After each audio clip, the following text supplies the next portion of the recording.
I am Gary Crevier. Many years ago, when I was in the Dominican Republic as a missionary in a small town near the Haitian border, a very poor woman I knew who lived with her campesino farmer husband and 3 children in a 2-room mud hut had walked 3 miles to the town where I lived to give birth to her 4th child in what was called the hospital there.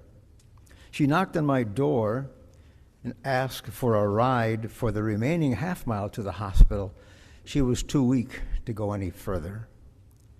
So I helped her into the Jeep and took her to the hospital, thinking, how does any woman walk by herself 3 miles on a dirt road to give birth?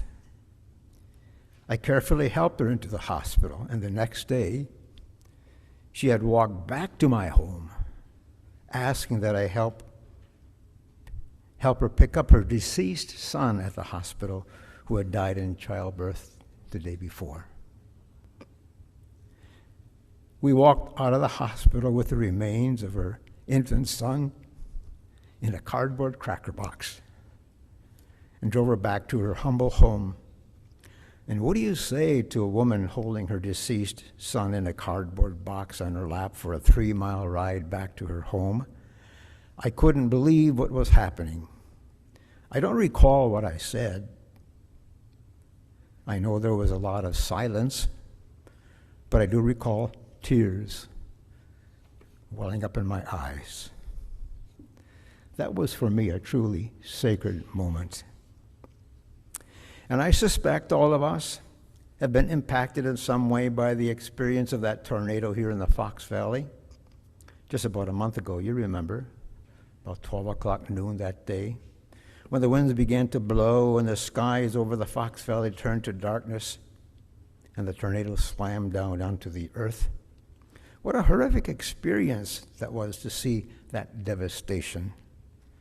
I saw residents there in Menasha moving around in the streets in the aftermath in disbelief, stunned at what had just happened, assessing their damaged property, vehicles and homes, or even if there was a home remaining standing.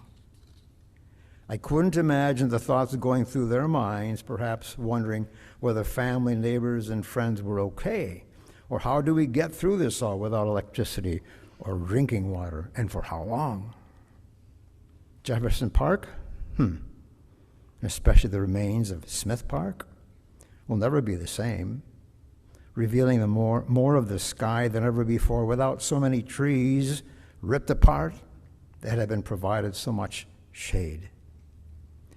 I asked a man walking in Jefferson Park if he lived nearby when he answered, I used to, and I can't get out with my car.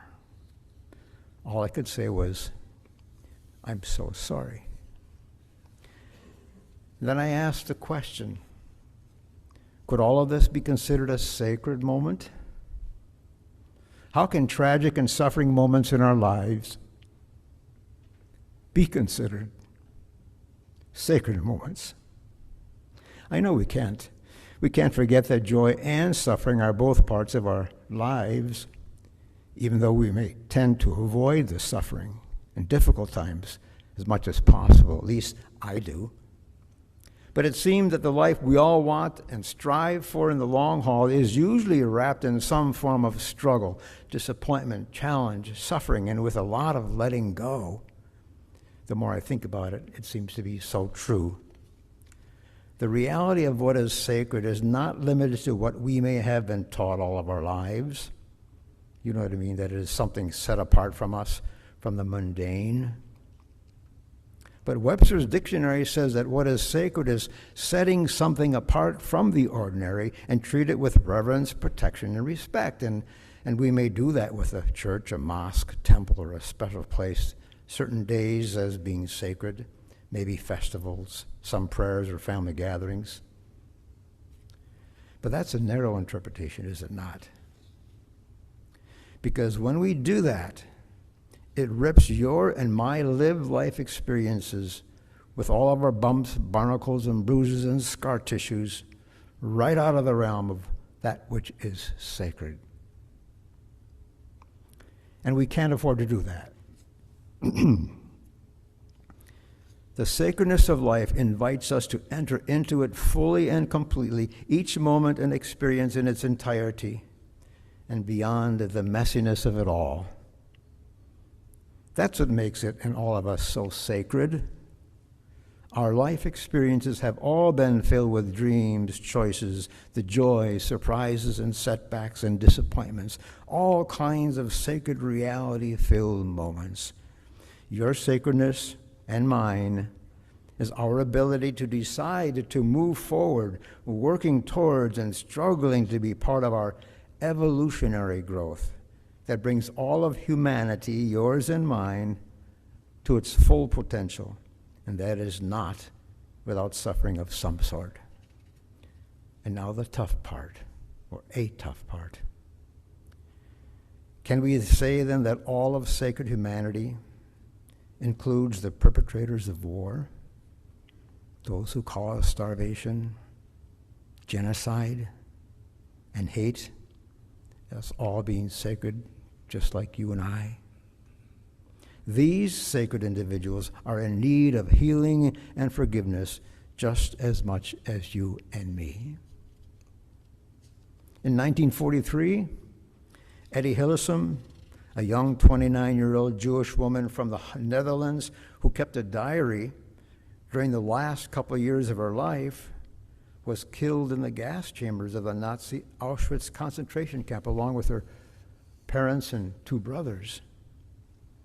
Now, we would have understood if she had written about how she and her people hated the German people for the killings of the Jewish people. But on the contrary, she had written in her diary not long before, remember that every atom of hate that we add to this world makes it still more inhospitable. What a sacred outlook on life. Can we talk with the contradictions in our lives and others, all of them, accepting them, embracing them all as sacred? I think of all of us here at the fellowship this morning. As I look out at each of you, I realize how this is a sacred moment. I am in the presence of the sacredness of your lives, wrapped in each of your own lived experiences, the joyful ones, of course, and the not-so-joyful ones. Like I said before, with all of our bumps, sparkles, bruises, and scar tissues. Perhaps like the ones we experience in our relationships, with our children, with our parents, where those personal tornadoes, floods, and hurricanes can be found. Perhaps with our health issues, or financial ones. And that's okay. Some of the most beautiful sunsets are the ones caused by the pollution in the sky. Have you noticed that? Scar tissue is tougher than regular skin. I've noticed that. The beauty of all of us shines forth because of the sacred challenges we have accepted and lived through. And not to be surprised then when we come together with family and friends, or as a volunteer, or as a member of a committee here at the fellowship, or maybe over a cup of coffee and conversation, with all of our human frailties, that we encounter some of those awkward moments. This is our own beloved community, right here, right now. And again, it's all okay. It's all part and parcel of our sacred experiences, working and building community together. It was and is very obvious that those impacted by the tornado in Menasha didn't walk away, and in many ways could not. And isn't that the same for all of us? Because of who we are and what we stand for, we are able to respond to one another with kindness, respect, and forgiveness, and with that openness to otherness that welcomes into our lives new insights, ideas, and a better understanding of others, with that willingness to see the sacredness in each of us. How can we walk away? We recognize the opportunity for us to see ourselves not as spectators, but as participators. stepping forward actively, involved in whatever way we can. And here is where we can share that sacredness of ourselves with one another. Do you realize that from the very beginning of time to the present moment in history, there has never been or ever will be another person just like you and me in the entire universe?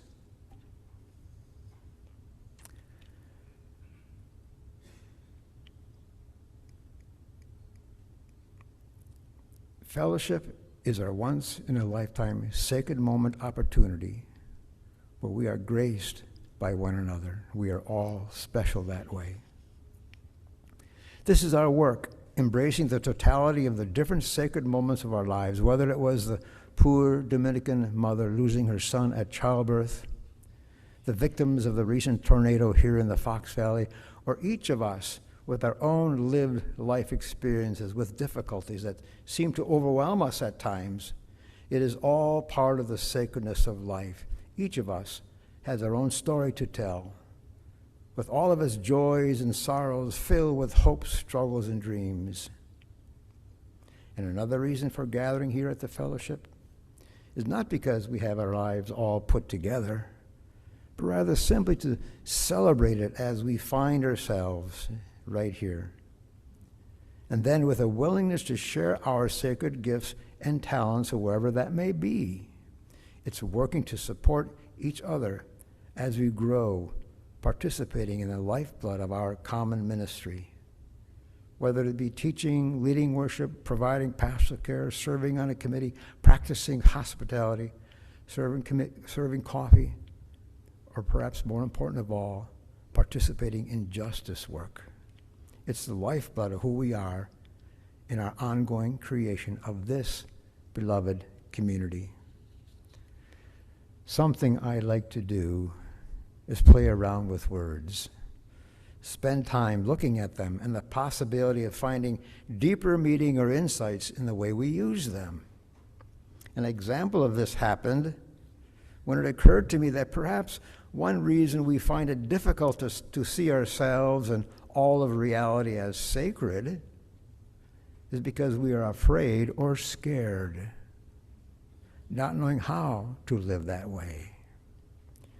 But you will notice that the only difference between the words sacred and scared is the placement of the letters A and C. Sacred beginning with S-A and scared beginning with S-C. The last three letters are the same. When the tornado occurred with a lot of folks being scared, we flipped the script, so to speak, moving the letter A in the word scared, placing it in front of the C, changing the word from scared to sacred. And we began treating the victims of the tragedy as sacred. And using the words of the Webster's definition of sacred, we began to, quote, set them apart, protecting them and treating them with reverence and respect. In tragedy and suffering, we have a choice then to respond either with a sensitivity to what is truly important in life, by either responding from our own sacredness to the needs and the sacredness of others, or remain scared, frozen, or incapacitated to respond in the way that we ought to. The sacred moment of the tragedy here in the Valley area was followed by a sacred response from the community of individuals and organizations coming together on all levels, making it clear that we would all somehow get through this sacred moment. When our approach to life comes from an attitude of being scared, we fail to see the sacred connections of all of us in creation and the cosmos. Perhaps you could say then that the C in the word scared could stand for words like cowardliness, contempt, cynicism, combative, or contrary, whereas the A in the word sacred stands for the awesomeness, awareness, acceptance, affection, and affirmation in all of us. One of the PBS shows that my wife Helen and I enjoy watching is Grantchester, where one of the main characters said once, "We all fall off the cliff at times, and we help each other get up." Isn't that where kindness and forgiveness come in? It's sacredness at its best. That this, our sacred fellowship, be filled always with that kindness and compassion. And may it be so.